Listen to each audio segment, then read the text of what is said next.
Non, non, ce n'était pas ce qu'elle voulait, pas ça.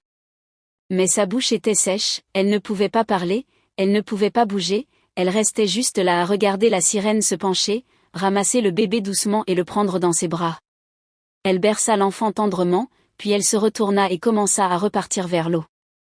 Ijoma n'avait que 18 ans, mais sa vie était déjà remplie de douleurs. Elle avait grandi dans un petit village pauvre et paisible au Nigeria.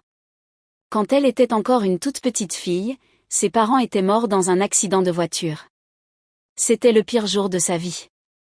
Après l'enterrement, sa seule parente encore en vie, sa grand-mère, l'avait recueillie. Sa grand-mère était une vieille femme douce, aux cheveux gris et au sourire chaleureux.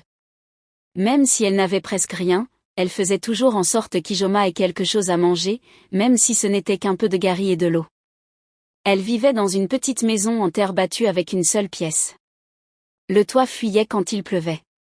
Le lit était vieux. Elle n'avait qu'un seul tapis, mais c'était leur maison, et Ijoma s'y sentait en sécurité grâce à l'amour de sa grand-mère. Mais un matin, tout changea encore. Sa grand-mère s'était couchée la veille comme d'habitude, mais quand Ijoma tenta de la réveiller le matin, elle ne bougea pas. Maman. Maman, appela Ijoma en la secouant doucement. Toujours aucune réponse. Elle se mit à pleurer, à crier pour demander de l'aide. Les voisins accoururent et confirmèrent ce qu'elle redoutait le plus, sa grand-mère était morte dans son sommeil. Ijoma s'assit au sol, en pleurs, tenant le corps sans vie de celle qui avait été tout pour elle. Ce jour-là, son cœur se brisa en 1000 morceaux. Elle était désormais vraiment seule. Plus de mère. Plus de père. Plus de grand-mère. Plus de famille. Elle n'avait ni emploi, ni argent, rien. La vie devint très difficile après cela. Ijoma faisait de petits travaux dans le village juste pour survivre. Elle aidait les femmes à puiser de l'eau, à laver leurs habits, à nettoyer leur maison. Parfois, on lui donnait des restes de nourriture, d'autres fois, juste 15 naira.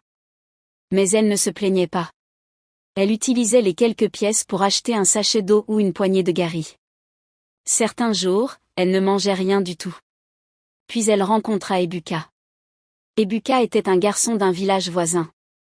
Il avait une peau lisse, un sourire éclatant, portait toujours de beaux habits. Il parlait doucement et regardait Ijoma d'une façon qui la faisait se sentir spéciale. Il lui disait qu'elle était belle, gentille et douce. Il s'asseyait avec elle sous le manguier et lui racontait des histoires. Il la faisait rire. Pour la première fois depuis des années, Ijoma ressentit l'amour.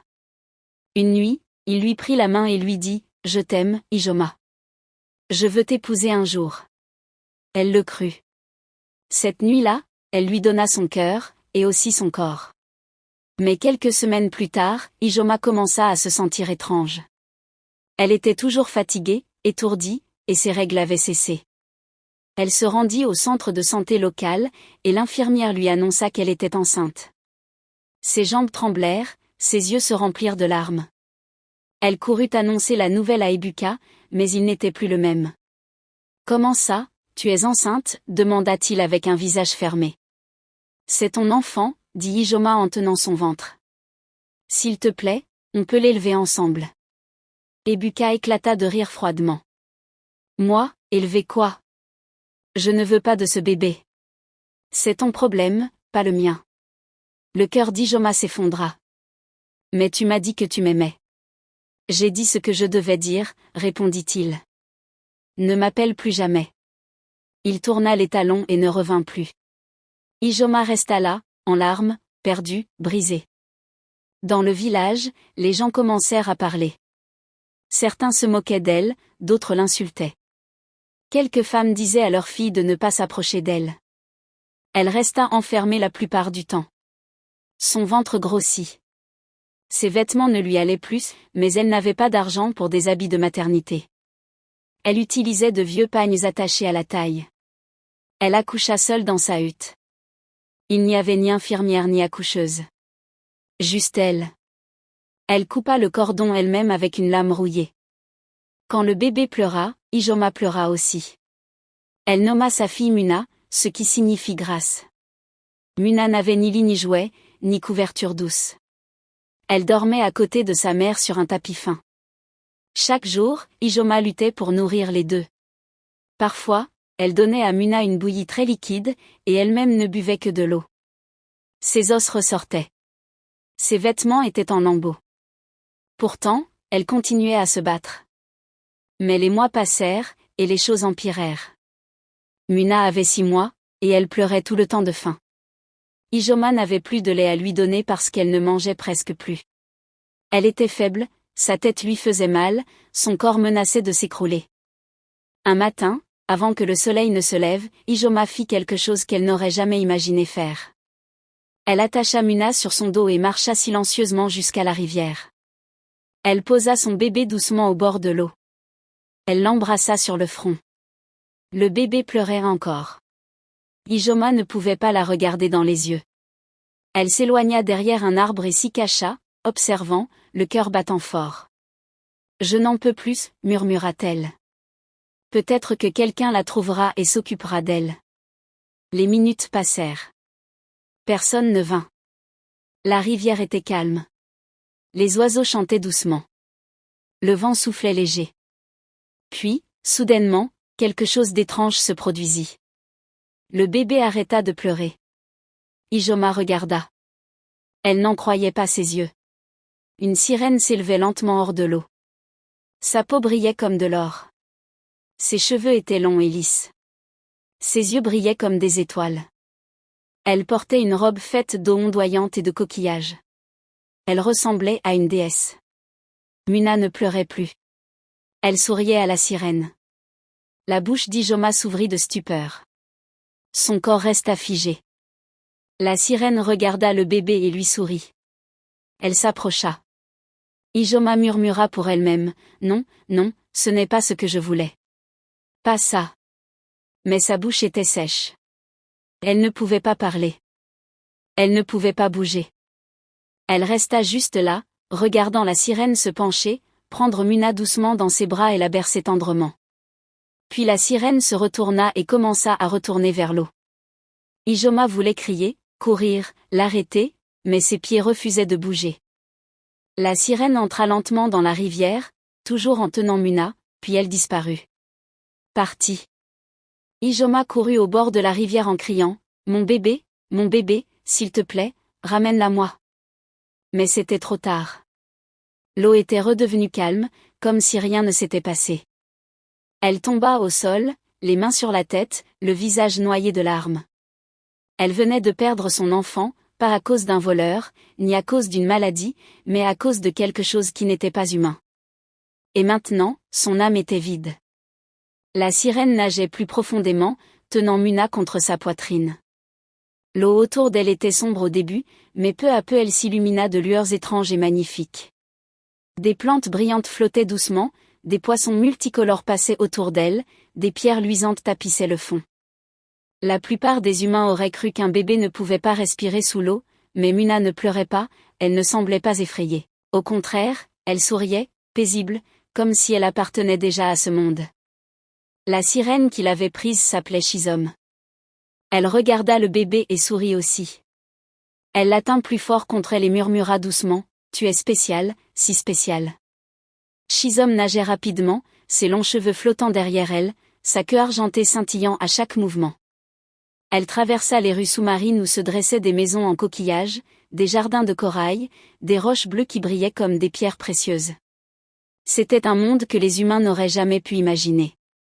Finalement, elle arriva devant sa maison, une grande coquille en spirale, aux rideaux faits d'algues vertes, et aux murs décorés de perles et de coraux roses. Mais en traversant la rue principale du royaume des sirènes, d'autres sirènes la virent et s'arrêtèrent, choquées. « Est-ce que c'est un bébé humain ?» demanda l'une d'elles, la main sur la bouche. « Elle a ramené un enfant du monde humain ?» murmura une autre. L'une d'elles, prénommée Adaora, trop curieuse pour rester silencieuse, suivit immédiatement Shizom. « Shizom, Shizom !» cria-t-elle en nageant derrière elle. « Qu'est-ce que tu fais avec cet enfant humain ? Tu es devenue folle ? Tu veux nous attirer des ennuis ?» Mais Shizom ne s'arrêta pas, elle ne répondit même pas. Elle nageait plus vite.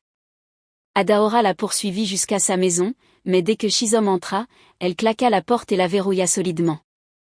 Adaora resta dehors à frapper, criant « Shizome, tu dois expliquer. Le roi l'apprendra. » Mais Shizome fit la sourde oreille. À l'intérieur, elle déposa Muna sur un lit doux, fait d'herbes marines et de perles lumineuses. Muna ouvrit de grands yeux curieux et sourit, heureuse.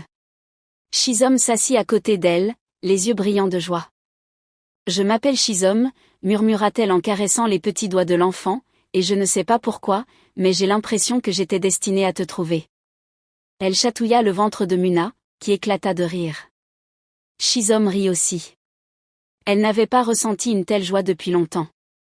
Elle joua avec Muna, lui montra de petits poissons lumineux dans un bocal de verre, lui chanta des chansons douces que seules les sirènes connaissaient. Muna battait des mains, riait, heureuse. Le cœur de Shizome était rempli. Mais ce bonheur ne dura pas soudain, on frappa à sa porte avec force. Boum, boum, boum. Shizome se figea, son sourire disparut. Elle serra Muna contre elle. Boum, boum, boum. Shizome de la maison de corail. Appela une voix grave. Tu es convoqué par le roi. Viens immédiatement. C'étaient les gardes royaux, 2 tritons forts à la queue puissante, armés de tridents scintillants. Les mains de Shizome tremblaient. Son cœur battait fort. Elle avait violé une loi sacrée, ne jamais amener un humain dans leur royaume. Elle regarda Muna, qui souriait encore, innocente. Je ne peux pas te laisser seule ici, chuchota-t-elle. Elle l'enveloppa dans un tissu de coquillage, la serra contre elle, et s'apprêta à sortir quand soudain ses parents apparurent à l'entrée. Son père avait le visage dur, sa mère semblait terriblement inquiète. Shizome, tonna son père. Que as-tu fait? Shizome cligna des yeux, effrayé. Papa, maman, s'il vous plaît, laissez-moi vous expliquer.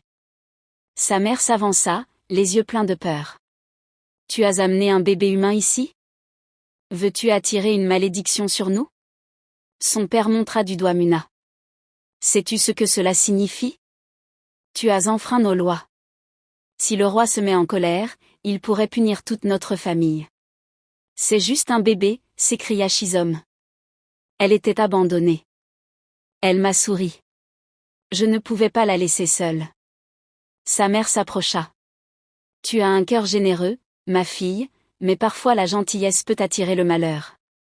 Cet enfant n'est pas d'ici. Rends-la avant qu'il ne soit trop tard. Non, répondit Shizome d'une voix plus forte. Elle a besoin d'amour, de soins. J'ai ressenti quelque chose quand je l'ai touchée, quelque chose de puissant. Son père secoua la tête. Tu es folle. Je vais voir le roi. Non, dit Shizome. J'irai moi-même. Elle nagea devant eux, tenant Muna contre son cœur. Les gardes attendaient dehors. Ils regardèrent le bébé, puis se regardèrent entre eux, stupéfaits. Suis-nous, dit l'un d'eux. Shizome acquiesça. Elle nagea derrière eux, le cœur lourd, tenant Muna bien fort tout au long du chemin vers le palais royal. Les sirènes la regardaient passer, certaines la traitaient de folle, d'autres murmuraient avec crainte. Le palais était le plus grand lieu du royaume, fait de coquilles géantes, de coraux dorés et de pierres magiques. Il brillait dans l'eau profonde comme des étoiles dans le ciel. À l'intérieur, le roi des sirènes, le roi Émunique, était assis sur son trône en verre et en argent. Ses yeux étaient vieux mais perçants. Sa barbe longue flottait comme des algues blanches. Autour de lui se tenaient les anciens, les guerriers et les reines. Quand Shizome entra, le silence tomba dans la salle. Le roi la regarda, puis regarda le bébé dans ses bras. Il se leva lentement. « Qu'est-ce que cela ?» demanda-t-il d'une voix profonde. Shizome avala sa salive. « C'est un bébé humain. Je l'ai trouvé près de la rivière. Elle était seule, abandonnée. Je n'ai pas pu la laisser. » Les yeux du roi se plissèrent. « Tu as amené un humain dans nos eaux sacrées? Dans notre monde? Ce n'est qu'un bébé, répéta Shizome. Elle m'a souri. Et il y a quelque chose en elle, je le sens. Elle n'est pas comme les autres. Elle est humaine, dit un ancien. C'est tout ce qui compte. Et si elle était destinée à autre chose, demanda Shizome. Le roi descendit lentement de son trône, s'approcha de Shizom et observa Muna de près. Le bébé lui sourit aussi. Soudain, l'expression du roi changea. Ses yeux s'agrandirent. Il recula d'un pas lent. « Cet enfant, murmura-t-il. » Il se tourna vers ses gardes. « Cet enfant, répéta-t-il, la voix tremblante. Il y avait de la peur dans sa voix, une confusion, peut-être quelque chose de plus profond.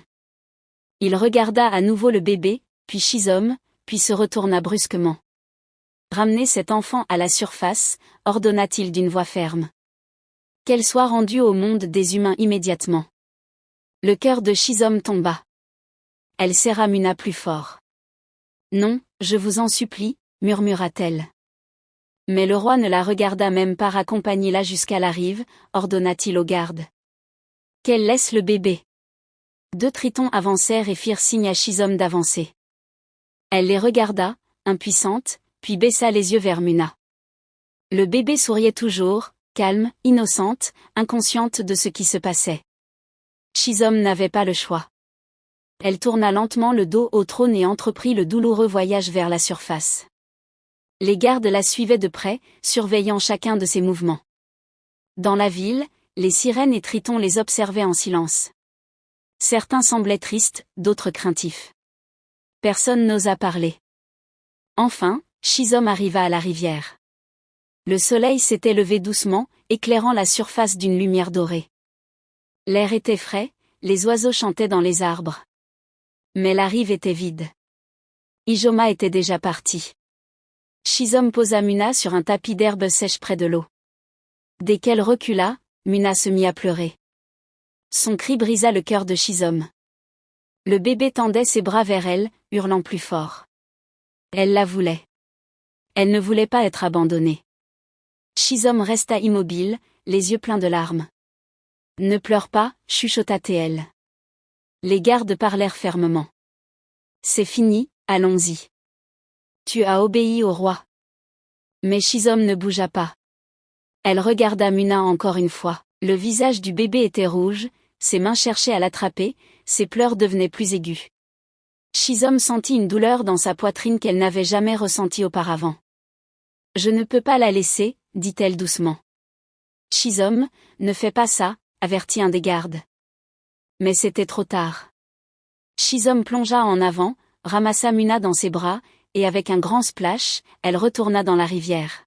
« Shizom !» crièrent les gardes en la poursuivant. Mais Shizom ne s'arrêta pas. Elle serra Muna contre elle et nagea de toutes ses forces, ignorant les cris en colère derrière elle. Elle nageait plus vite qu'elle n'avait jamais nagé. Elle passa devant les roches brillantes, les jardins de corail, les maisons de coquillages, jusqu'à arriver de nouveau au palais. Les gardes la suivaient toujours, mais elle s'en moquait. Elle entra brusquement dans la salle du trône. « Majesté !» cria-t-elle, tenant Muna. « Je ne peux pas la laisser. J'ai essayé. Vraiment. Mais je ne peux pas. » Le roi se leva d'un bond, son visage plein de colère. « Tu oses défier mon ordre ?» rugit-il. « Ce n'est qu'un bébé !» cria Shizom. Elle n'a personne. Sa mère l'a laissée près de la rivière. Elle m'a souri comme si elle me connaissait. Elle pleure pour moi. Je l'aime. Je l'aime comme ma propre fille. Tu n'es pas sa mère. Tonna le roi. Tu es une sirène, protectrice du monde aquatique, et pourtant tu choisis une humaine plutôt que les tiens ? Shizom tomba à genoux, les larmes coulant à flots. Je ne sais pas pourquoi, Majesté, mais mon cœur l'a choisi. Le palais entier se tut. Les sirènes et tritons regardaient, choqués. Les parents de Shizom étaient à l'arrière. Sa mère poussa un cri étouffé. Son père baissa la tête, honteux. Sa mère s'avança et tomba à genoux devant le roi. « S'il vous plaît, Majesté, ayez pitié d'elle. » Son père fit de même. « Elle est notre seul enfant. Pardonnez-lui. » Elle ne voulait pas faire de mal. Mais le visage du roi était dur, sa voix glaciale. « Si elle aime cette enfant humaine plus que son propre monde, dit-il lentement, alors qu'elle rejoigne les humains à jamais. » Shizom leva soudain les yeux. « Quoi ?» Le roi leva la main. « Moi, roi Éménique, souverain du royaume des eaux, je prononce une malédiction sur toi, Shizom de la maison de corail. Dès maintenant, tu ne seras plus une sirène.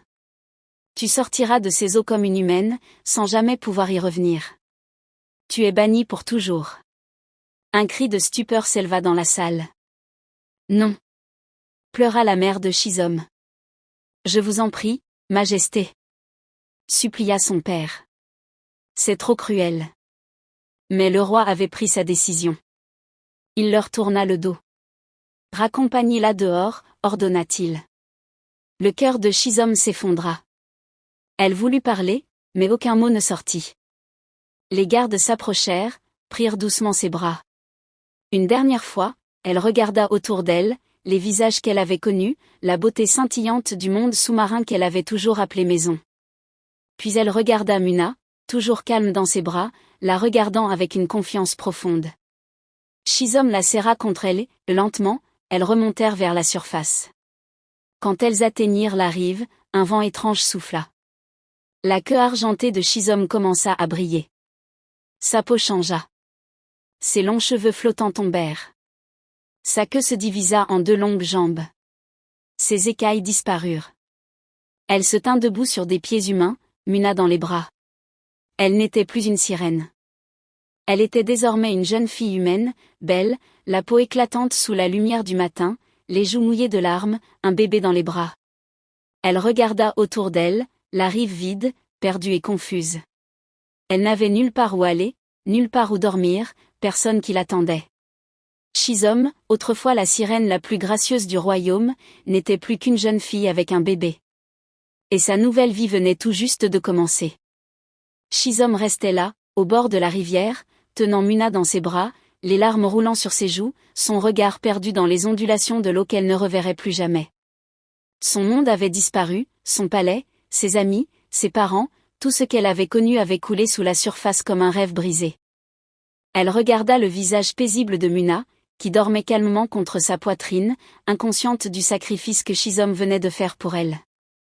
Elle s'agenouilla sur l'herbe encore humide, leva les yeux vers le ciel, et murmura, « Je ne sais pas où je vais, mais je ne te laisserai jamais. » Elle se leva, serra Muna contre elle, et se mit à marcher. Elle marcha pendant 2 jours, traversant des champs, des arbres, des chemins étroits, ses jambes lui faisaient mal, ses pieds saignaient, mais elle ne s'arrêtait pas. Quand Muna pleurait, elle s'asseyait, cueillait des fruits sauvages, les mâchait doucement et les lui donnait. La nuit, elle dormait sous les arbres, enveloppant le bébé dans ses bras, lui chantant les anciennes berceuses du royaume aquatique. Le 3e jour, elle aperçut un petit chemin battu, bordé de pas et de traces fraîches. Elle le suivit, le cœur battant, l'espoir renaissant. Vers midi, elle arriva devant un village, un endroit simple mais vivant. Des toits de chaume, de la fumée s'échappant des cuisines, des enfants courant à moitié nus, des femmes cuisinant, des chèvres broutant. Shizom sourit malgré la fatigue. Elle était sale, épuisée, ses habits trempés et usés, mais son cœur sentait qu'elle avait trouvé un abri. Un homme qui portait du manioc s'arrêta en la voyant. Il la dévisagea, intrigué. « Bonjour, dit-il. Tu es perdue ? » « Je suis Shizom, » répondit-elle doucement. « Je suis une voyageuse. Je n'ai nulle part où aller. Puis-je rester ici avec mon bébé ? » L'homme hocha la tête et dit, « Suis-moi, je vais t'emmener voir notre chef. » Ils arrivèrent dans un grand enclos où un homme grand et imposant était assis sur un fauteuil tressé, vêtu d'un pagne bleu profond. Il s'appelait chef Nadosi. Shizom s'agenouilla et baissa la tête. « Je vous en supplie, j'ai besoin d'un refuge. » Le chef la regarda longuement, puis son regard tomba sur Muna. Il adoucit sa voix. « Tu peux rester. Il y a une hutte vide près des manguiers. Repose-toi d'abord, nous parlerons plus tard. » Shizom le remercia encore et encore. La hutte était modeste, mais elle avait un petit matelas et un foyer. Ce n'était pas son palais de coquillages, mais c'était un toit. Cette nuit-là, une vieille femme du village vint lui rendre visite. Elle s'appelait Mama Ifeoma. « Tu n'as pas de feu ? » demanda-t-elle. « Non, » répondit Shizom, qui n'avait jamais utilisé de feu de sa vie. Mama Ifeoma rit doucement et lui montra comment allumer une flamme avec des pierres et des feuilles sèches. Shizom avait peur. La chaleur, la lumière, les étincelles la troublaient. Mais Mama Ifeoma lui dit en souriant, « Le feu, c'est ce qui nous aide à vivre. Ne le crains pas. » Le lendemain, Shizom suivit les femmes qui allaient puiser de l'eau. Elle essaya de porter un pot sur sa tête, mais l'eau se renversa. Les femmes rirent gentiment et l'aidèrent. Elles lui donnèrent un petit tissu pour stabiliser le pot. Shizom sourit timidement, mais à voix basse, les femmes se demandaient, qui est-elle? Quelle femme ne sait pas porter de l'eau? Après avoir quitté la rivière, elle observa comment les villageoises cuisinaient, nettoyaient, balayaient. Petit à petit, elle apprit. Elle nettoya sa hutte, répara le toit avec des feuilles sèches, planta des graines d'arachide derrière la maison, se réveilla tôt pour aller chercher de l'eau, lava les habits de Muna, cuisinait de petits plats simples. Les gens du village remarquèrent son courage, sa discrétion, sa douceur. Ils commencèrent à l'apprécier. Mama Ifeoma lui apportait parfois de la nourriture, s'asseyait avec elle, lui posait des questions sur son passé, mais chaque fois que le sujet devenait trop précis, Shizom détournait la conversation avec un sourire. Muna avait maintenant 8 mois. Elle commençait à ramper, à se lever en s'accrochant aux jambes de sa mère. Elle riait tout le temps, surtout quand Shizom la baignait. Elle éclaboussait l'eau avec bonheur. « Ton bébé aime l'eau comme un poisson », plaisantaient les femmes. Shizom riait avec elle, mais au fond d'elle, une tristesse la traversait. Ce n'était pas qu'une blague. C'était vrai. Muna appartenait à l'eau, tout comme elle, autrefois. La nuit, elle regardait Muna dormir et murmurait, « Je ne suis plus de là-bas. Je suis ici, avec toi. » Un jeune homme du village, prénommé Shuka, l'observait souvent. « Elle est venue de nulle part, disait-il aux autres. Et si elle n'était pas humaine ? » Certains répondaient, « Elle est gentille, laisse-la tranquille. » Mais d'autres chuchotaient, « Même les esprits peuvent se montrer doux au début. » Shizom sentait les regards, elle sentait le doute grandir. Un matin, alors qu'elle lavait les habits au bord de la rivière, elle entendit un bruit dans l'eau. Elle se retourna. La rivière était calme, mais une étrange sensation d'être observée l'envahit. Elle serra Muna contre elle, lava plus vite, puis s'en alla. Bientôt, arriva le festival de l'igname nouvelle. Tout le monde dansait, cuisinait, apportait des présents. Shizom n'avait ni chèvre ni poulet à offrir, mais elle cueillit des fleurs, des herbes, et décora la place du village. Les enfants applaudissaient. L'endroit brillait de beauté. Même Shuka fut impressionné. Mais ce jour-là, une femme étrange arriva au village. Une vieille femme, courbée, appuyée sur un bâton. C'était une herboriste, connue pour ses dons mystiques. En voyant Shizom, elle s'arrêta net. Elle fixa longuement Muna. Puis elle se tourna vers le chef et dit à voix basse, « Cette femme sent l'eau du fleuve. Quelque chose ne va pas. » Elle embrassa Muna, lui toucha le front. Les tambours étaient forts, mais Shizom entendit clairement ces mots. Elle ne put dormir cette nuit-là. Les paroles de la vieille tournaient en boucle dans sa tête. Cette femme sent l'eau du fleuve. Quelque chose ne va pas. Elle savait que son secret n'était plus en sécurité. Si les gens découvraient qu'elle avait été une sirène, s'ils apprenaient que Muna avait été trouvée et non mise au monde, ils pourraient les chasser, ou pire. Elle ne voulait pas que Muna souffre. Cette nuit-là, Shizom fit ses bagages. Elle attacha Muna dans son dos, prit un petit sac, et quitta le village sans bruit. Elle marcha longtemps encore. 2 jours plus tard, elle trouva un autre village, plus paisible, isolé au pied des collines, sans rivière proche, juste des arbres, des champs, et des gens calmes. Peut-être que cet endroit serait sûr. Elle se présenta au chef du village, un vieil homme appelé Chef Uzo. « Je cherche la paix, dit-elle. » Le chef, bienveillant, lui donna une hutte à l'extrémité du village. Cette fois, Shizom voulait faire mieux. Elle observa les femmes. Elle remarqua qu'elles portaient des perles, mais tout était simple, terne, sans style. Shizom se souvint des bijoux magnifiques du royaume sous-marin. Elle en fabriquait parfois, autrefois. Alors elle décida de créer un commerce.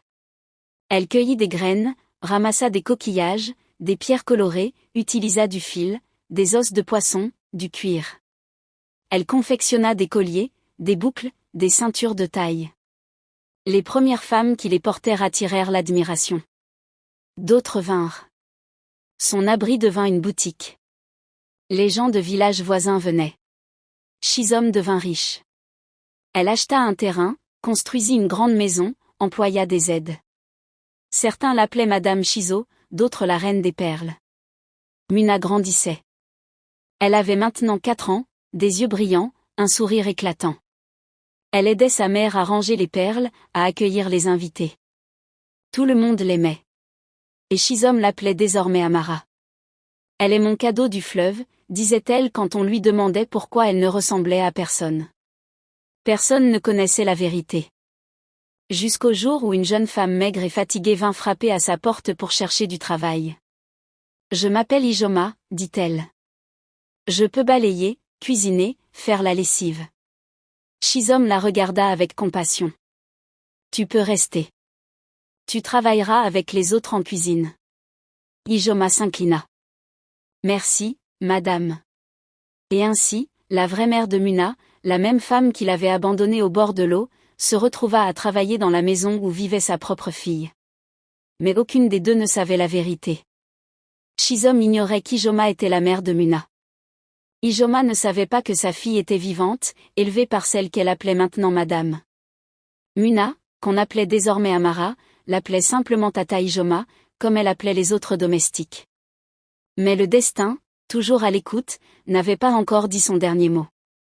La nuit qui suivit l'arrivée d'Ijoma dans la maison de Shizom, elle ne dormit presque pas, allongée sur son petit tapis dans la pièce des domestiques, les yeux fixés sur le plafond, elle repassait dans sa tête les événements de sa vie, la rivière, le bébé qu'elle avait abandonné, les années de solitude, de honte et de regret.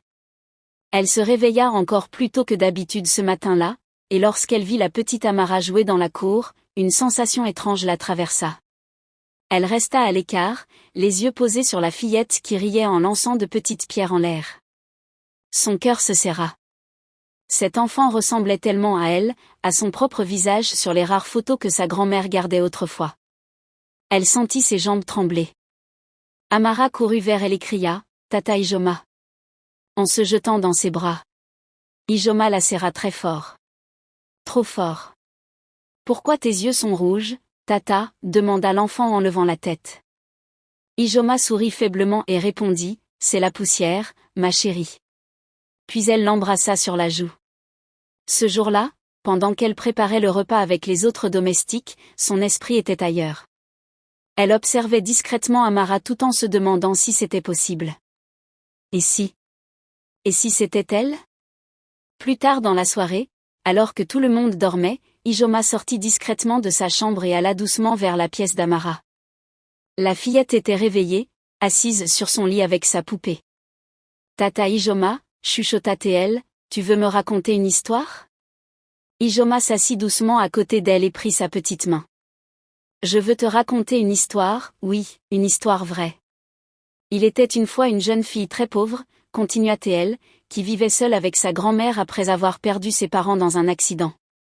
Cette fille n'avait rien, elle avait faim, elle dormait sur un tapis, mais elle avait de l'espoir. Puis un jour, elle tomba enceinte. Le garçon qui lui avait promis de l'aimer l'abandonna. Elle accoucha seule dans sa hutte, sans personne. Elle n'avait plus de lait, plus de force. Elle était faible, affamée, désespérée. Alors un matin, elle prit son bébé, l'emmena au bord de la rivière, l'embrassa une dernière fois et partit en pleurant. Amara ouvrit grand les yeux. Pourquoi elle la laissait? Ijoma pleura en silence. Parce qu'elle était perdue. Elle croyait qu'elle faisait ce qu'il fallait. Mais elle a regretté. Toute sa vie, et ce bébé. C'était toi, Amara. C'est moi qui t'ai mise au monde. Je suis ta vraie maman. Amara resta figée. Mais maman Shizom dit qu'elle m'a trouvée. Elle n'a jamais dit que tu m'as abandonnée. Non, répondit Ijoma, en pleurant maintenant à chaudes larmes, elle t'a sauvée. Elle t'a aimée. Elle t'a élevée comme sa fille. Mais c'est moi qui t'ai portée dans mon ventre. Je suis ta mère. S'il te plaît, ne le dis à personne encore. Je voulais juste que tu saches. Ijoma l'embrassa sur le front et quitta la chambre en silence. Le lendemain, Amara n'était plus aussi joyeuse. Elle ne courut pas vers Shizom comme d'habitude. Elle répondit aux questions avec des mots courts. Shizom remarqua le changement. Son cœur se serra. Elle alla voir Ijoma dans la cuisine. Est-ce que quelqu'un a grondé Amara en mon absence? Ijoma répondit sans la regarder, non, peut-être qu'elle est juste fatiguée. Shizom acquiesça, mais son esprit était troublé. Plus tard dans la journée, Ebuka, qui venait souvent aider dans la maison et voir Shizom, passa saluer Amara. Il lui tendit des fruits, mais elle sourit faiblement et partit sans rien dire. Quelque chose ne va pas, dit-il à Shizom. Elle n'est pas comme d'habitude. Je le sens aussi, répondit-elle. Elle m'évite. Elle ne m'appelle plus maman comme avant. Tu crois que quelqu'un lui a dit quelque chose? Ebuka haussa les épaules. Peut-être. Tu veux que je lui parle? Oui, s'il te plaît. Ce soir-là, il alla dans la chambre d'Amara. Elle était assise près de la fenêtre. Ma petite, dit-il doucement, tu peux me parler? Elle hocha la tête. Je sais que tu as posé des questions à ta maman Shizom. Elle m'a tout dit. Amara le regarda puis baissa les yeux. Est-ce que tu peux me dire qui t'a dit ces choses? Elle hésita, puis répondit, est-ce que ça change quelque chose? Est-ce que ce n'est pas vrai? Ebuka s'assit à côté d'elle. Parfois, ce qu'on entend n'est pas toujours complet. Il faut savoir d'où ça vient. Amara resta silencieuse. Je ne veux pas dire. Je veux juste savoir ce qui est vrai. Ebuka se leva lentement. Si jamais tu veux parler, je suis là. Dans la cuisine, Ijoma entendait tout. Elle se couvrit la bouche pour ne pas sangloter. Elle chuchota pour elle-même, elle sait. Mon enfant sait. Mon Dieu, que vais-je faire? Elle resta éveillée toute la nuit, le cœur lourd. Le lendemain matin, Shizom frappa doucement à la porte d'Amara. Elle entra et s'assit sur son lit. Ma chérie, je t'aime, dit-elle, depuis le jour où je t'ai trouvée près de la rivière. Tu es mon trésor. Pourquoi tu ne me parles plus comme avant? Amara la regarda. Pourquoi tu ne m'as jamais dit que tu ne m'avais pas mise au monde? Shizom sentit sa gorge se nouer. J'avais peur, ma chérie. Peur que tu ne m'aimes plus. Mais oui, c'est vrai. Je t'ai trouvé. Et je t'ai aimé. Comme si tu étais sorti de moi. Tu es tout pour moi. Et, est-ce que tu étais une sirène? Demanda Amara timidement. Shizom trembla. Qui t'a dit ça? Amara ne répondit pas. Mais ses yeux posaient la question. Oui, murmura Shizom. J'étais une sirène. Mais je ne le suis plus. J'ai tout abandonné pour toi. Amara la regarda longuement puis se jeta dans ses bras. Merci, maman, dit-elle. Tu m'as sauvée. Tu m'as aimée. Je ne pourrai jamais te détester. Shizom la serra contre elle, les larmes coulant sur son visage. Mais au fond d'elle, une question brûlait, qui lui avait dit tout cela? Elle descendit aussitôt voir Ebuka. Elle est venue me voir ce matin, dit-elle, et elle sait tout. Elle sait que je ne suis pas sa mère biologique. Elle sait que j'étais une sirène. Ebuka ouvrit grand les yeux. Comment? Je ne sais pas, répondit Shizom. Mais je dois découvrir. Plus tard dans la matinée, Amara revint vers elle et lui dit, Maman, je dois te dire quelque chose. C'est Tata Ijoma qui m'a tout raconté. Shizom sentit ses jambes faiblir. Quoi? Elle t'a dit ça? Elle dit qu'elle est ma vraie maman, murmura Amara. Elle pleurait beaucoup. Shizom monta rapidement dans la chambre des domestiques. Ijoma était en train de plier un linge. Tu étais celle qu'il a laissée à la rivière? Demanda Shizom d'une voix tremblante. Ijoma baissa les yeux. Oui. C'était moi. Shizom sentit son cœur éclater. Toute cette vie, tout ce que j'ai sacrifié, et tu étais là, dans ma maison, sans rien dire? Je ne savais pas, dit Ijoma en sanglotant. Je ne savais pas que c'était elle. Mais quand je l'ai vue, je l'ai sentie. Je l'ai su. Et tu lui as tout dit? Ijoma hocha la tête. Je voulais qu'elle sache. Elle doit savoir d'où elle vient. Tu aurais dû venir me parler, siffla Shizom. Je t'aurais écouté. Mais maintenant? Tu l'as troublé. Tu as semé le doute. Tu veux lui reprendre ce que j'ai bâti? Ijoma tomba à genoux. Je veux juste qu'elle sache que je l'aime. Je veux juste la récupérer. Shizom la fixa, glaciale. Elle n'est plus à reprendre. Tu l'as abandonnée. Moi, je l'ai choisie. Ijoma leva la tête. Si tu ne me la rends pas, je dirai tout. À tout le village. Je dirai que tu es une sirène. Shizom recula, choqué. Tu n'oserais pas et c'est moi, répondit Ijoma. Ce soir-là, Ijoma sortit de la maison, alla chez le chef du village, s'agenouilla devant lui et dit, « Chef, Shizom n'est pas humaine. Elle était une sirène.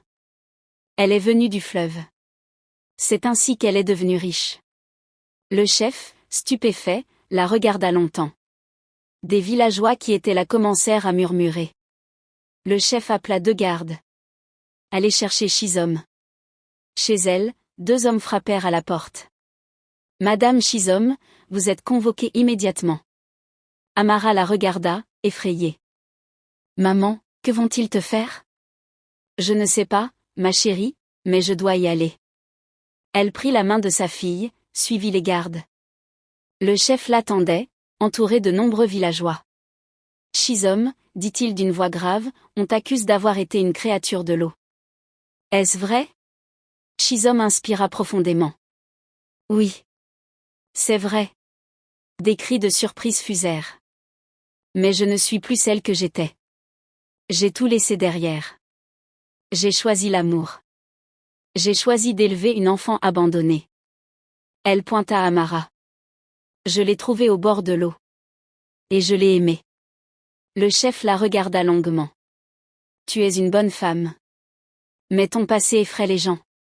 Ils pensent que les créatures de ton monde viendront un jour. Que dois-je faire? Demanda-t-il à l'assemblée. Une voix cria, qu'elle parte. Une autre, non, elle a aidé tout le monde ici. Le chef leva la main. Silence. Il se tourna vers Ijoma. Tu veux reprendre ta fille? Oui, répondit-elle fièrement. Très bien. As-tu une maison? Non. Un travail? Non. Alors tu n'es pas prête. Cette femme a tout sacrifié. Elle l'a aimée. Elle l'a protégée. Tu as fui. Tu n'as rien fait. Tu ne la mérites pas. Je ne peux pas te la remettre. Les gardes conduisaient cette femme hors du village. Ijoma cria, pleura, mais personne ne l'écouta. Elle fut conduite hors des murs, seule. Ce soir-là, Shizom s'assit avec Amara dans la cour. Elle la regarda dans les yeux. Je ne t'abandonnerai jamais. Jamais. Et moi non plus, répondit Amara. Maman. Elle s'enlacèrent. Mais dans le cœur de Shizom, une inquiétude persistait. Car même si Ijoma était parti, le regard de certains villageois avait changé. Quelques semaines passèrent depuis l'expulsion d'Ijoma du village et la vie semblait avoir repris son cours normal pour Shizom et Amara, mais l'atmosphère n'était plus la même. Les regards avaient changé, les salutations étaient plus rares, les sourires plus tendus. Les gens qui autrefois accouraient pour demander conseil ou aide à Shizom passaient désormais leur chemin ou prétextaient être pressés. Même au marché, les vendeuses ne l'interpellaient plus comme avant. Elle avait beau tenter de garder la tête haute, son cœur saignait. Elle avait sacrifié sa nature, abandonné la royauté de l'eau, tout cela pour une vie humaine simple, pour élever une enfant avec amour et dignité, mais aujourd'hui, elle était traitée comme une menace, une étrangère. Un soir, alors qu'elle rentrait avec Amara, elles croisèrent 2 femmes qui murmuraient entre elles, l'une dit, « C'est elle, la femme de la rivière. Elle a sûrement envoûté cette petite. » Amara l'entendit, serra plus fort la main de sa mère et dit, « Ne les écoute pas, maman. Moi je sais qui tu es. Tu es la plus gentille des mamans. » Ces mots touchèrent profondément Shizom, mais ils ne suffisaient plus à calmer les soupçons croissants dans le village. Une semaine plus tard, un événement tragique vint jeter de l'huile sur le feu, le fils du chef tomba gravement malade, une fièvre étrange, soudaine, résistante à tous les remèdes. Le devin du village, un vieil homme réputé pour ses visions, fut appelé en urgence. Après plusieurs heures de rituel, il déclara d'une voix grave, « Ce n'est pas une maladie naturelle. C'est une présence étrangère, une puissance ancienne qui veut réclamer ce qui lui appartenait. » Tous les regards se tournèrent vers Shizome. Une voix dans la foule cria, « Elle est venue de l'eau. Elle a sûrement apporté cette malédiction. » Shizome, présente dans l'assemblée avec Amara, recula lentement. Elle tenta de parler, mais sa gorge était sèche. Le chef, le visage ravagé par l'angoisse, s'approcha d'elle. « Est-ce toi, Shizome? As-tu réveillé quelque chose ?» Elle leva les mains en tremblant. « Je n'ai rien fait. Je ne suis plus ce que j'étais. J'ai laissé ce monde derrière moi. » Le devin la fixa longuement puis dit, « Peut-être que tu as laissé ce monde, mais lui ne t'a pas laissé. Le fleuve réclame son dû. » Ce soir-là, une réunion fut tenue dans la grande place du village. Certains demandaient que Shizome soit exilé, d'autres exigeaient un rituel de purification. D'autres encore voulaient qu'Amara soit examinée, après tout, elle avait été trouvée au bord du fleuve. Et si elle aussi n'était pas totalement humaine? Shizome éclata en sanglots. Elle serra Amara contre elle, répétant, « C'est mon enfant. Elle est innocente. » Le chef se leva et dit, « Demain, nous irons au bord du fleuve. Tu parleras à ton ancien monde. Tu leur diras de nous laisser en paix. Sinon, nous n'aurons pas d'autre choix. » Shizome comprit. Elle n'avait plus d'alliés. Elle rentra chez elle avec Amara, prépara son sac et attendit l'aube. Le lendemain, accompagnée du chef, du devin et de plusieurs villageois, elle marcha jusqu'à la rivière. Elle se tint au bord, les pieds dans l'eau, ferma les yeux et dit, « Ô vous, mes sœurs du fleuve, je vous ai quittées. Je vous ai tourné le dos. J'ai choisi l'amour, j'ai choisi cette terre. Je vous en supplie, laissez cette communauté en paix. Je ne vous dois rien. J'ai payé. » Le fleuve resta silencieux. Le vent souffla doucement. Un instant, une forme sembla surgir des eaux, une silhouette féminine brillante, belle et inquiétante. Elle flotta quelques secondes puis disparut. Le devin tomba à genoux. Elle est venue. Elle a entendu. Shizome s'effondra dans l'eau en larmes. Le chef ordonna qu'on la ramène. Les jours suivants, la fièvre du fils du chef diminua. On déclara que le fleuve avait été apaisé. Les soupçons contre Shizome s'estompèrent lentement, mais la confiance était brisée. Même si on ne l'attaquait plus ouvertement, elle savait qu'elle ne serait plus jamais pleinement acceptée. Une nuit, Amara la trouva assise sur le banc, les yeux perdus dans les étoiles. « Maman, est-ce que tu veux repartir dans l'eau ?» Shizome la regarda longtemps. « Non, jamais. Mon monde est ici. Mais parfois, mon cœur me dit que ce monde ne veut pas de moi. » Amara posa sa tête sur son épaule. « Moi, je te veux, maman. Et je te choisirai chaque jour. » Shizome la serra dans ses bras et sourit faiblement. Quelques mois plus tard, une nouvelle rumeur parcourut le village, le fleuve s'était asséché, les poissons disparaissaient, les récoltes souffraient. Les gens commencèrent à dire, c'est parce qu'elle a coupé le lien. Elle aurait dû rester avec les siens. Le chef fit appeler Shizome une dernière fois. Tu dois partir. Pas parce que tu as mal agi, mais parce que ta présence attire la peur. Shizome acquiesça sans mot dire. Elle rentra, fit ses bagages, prit Amara dans ses bras et quitta le village à l'aube, sans se retourner. Elles marchèrent longtemps, trouvèrent un autre village, une autre communauté. Là-bas, personne ne connaissait leur histoire. Shizome reprit une vie modeste, ouvrit un petit étal de légumes, et Amara alla à l'école. Les années passèrent. Amara devint une jeune fille brillante, douce et courageuse. Shizome vieillissait paisiblement. Un jour, lors d'une cérémonie dans ce nouveau village, une conteuse raconta l'histoire d'une femme qui avait quitté le monde de l'eau pour élever un enfant humain. Les gens écoutaient avec fascination. Amara serra la main de sa mère et lui dit, « C'est ton histoire. Et maintenant, c'est aussi la mienne. » Shizome la regarda et répondit, « Peut-être qu'un jour, c'est toi qui la raconteras. Car il y a deux types de mères, celle qui donne la vie, et celle qui la protège. Moi, j'ai essayé d'être les deux. Le temps passa et le village qui avait accueilli Shizom et Amara finit par devenir leur maison, un lieu où les souvenirs douloureux de l'ancien village s'estompaient lentement sans toutefois disparaître complètement.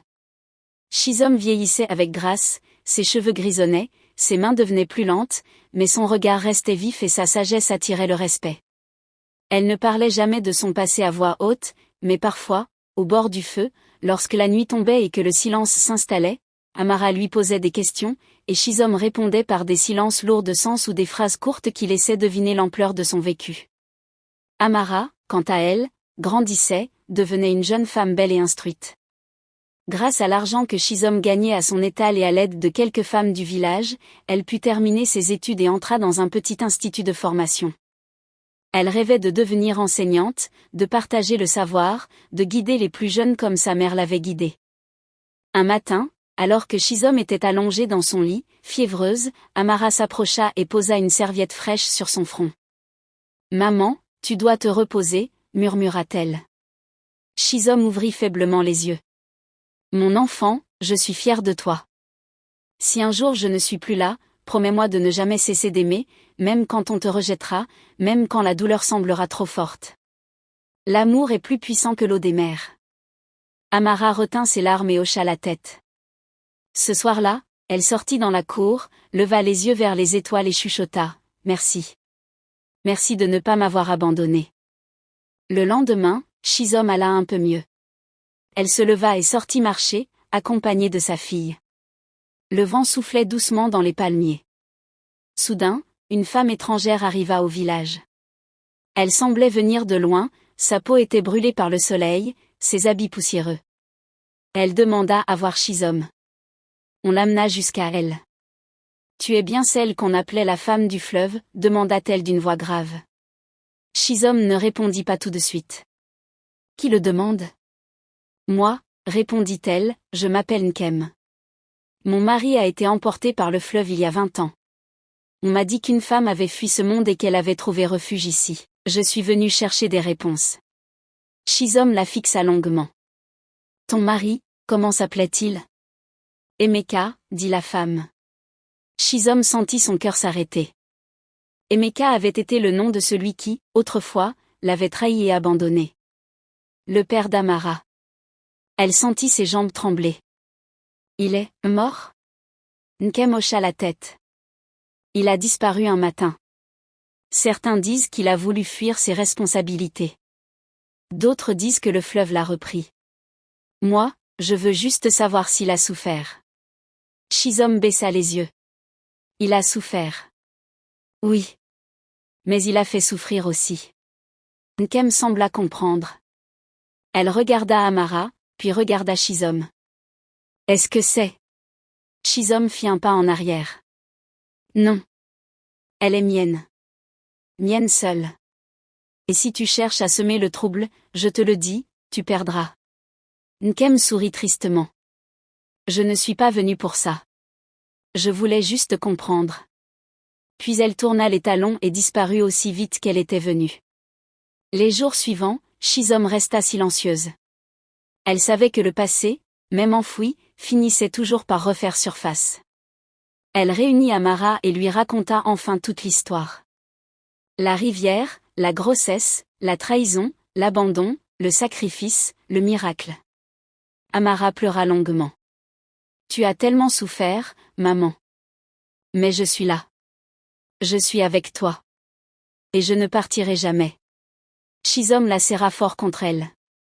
Un matin, alors que le soleil baignait la cour de lumière, un messager du premier village arriva.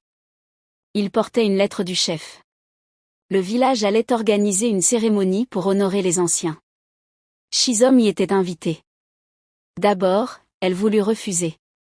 Mais Amara insista. Va, maman. Montre-leur qui tu es. Montre-leur que tu as survécu. Shizom accepta. Le jour venu, elle enfila un boubou bleu profond, orné de perles fines. Ses cheveux gris étaient noués en un chignon élégant. Elle marcha, tête haute, jusqu'au village qu'elle avait fui.